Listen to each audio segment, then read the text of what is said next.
Barchaga salom. Toshkent shahar hokimligi a'lochisi onlayn olimpiadasiga qanday qilib Telegram bot orqali ro'yxatdan o'tiladi? Keling buni birgalikda ko'rib chiqamiz. Birinchi bo'lib Telegram orqali testbor.uz pastki chiziqcha bot Telegram botiga kirib olamiz. Va shundan so'ng start tugmasini bosamiz. O'zimizga qulay tilni tanlaymiz, o'zbek yoki rus tillaridan biri. Va shundan so'ng Instagram hamda Telegram sahifalarimizga obuna bo'lamiz.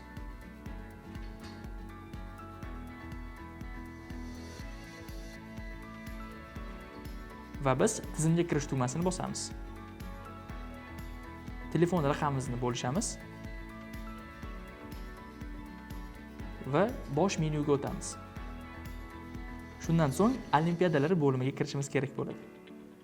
Olimpiadalar bo'limidan esa birinchida turgan Toshkent shahar hokimligi a'lochisi olimpiadasini bosamiz.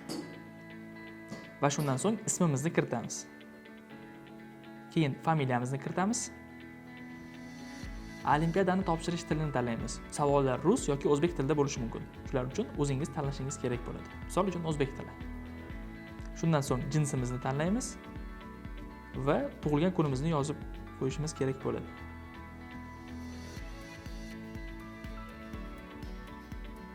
Shundan so'ng viloyatni tanlaymiz, ya'ni Toshkent shahri va maktabimiz joylashgan tumanni tanlashimiz kerak bo'ladi. Misol uchun Olmazor tumani. Va maktabimizni raqamini tanlaymiz.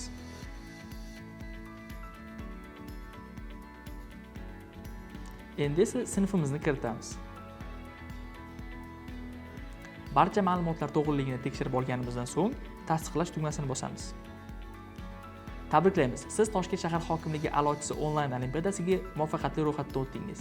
Ekraningizda ko'rinib turgan ushbu xabar orqali siz o'zingiz uchun olimpiada qachon boshlanishini bilib olishingiz mumkin bo'ladi. Ushbu olimpiada haqidagi yangiliklardan xabardor bo'lib turish uchun bizni Instagram hamda Telegram sahifalarimizni kuzatishda davom eting.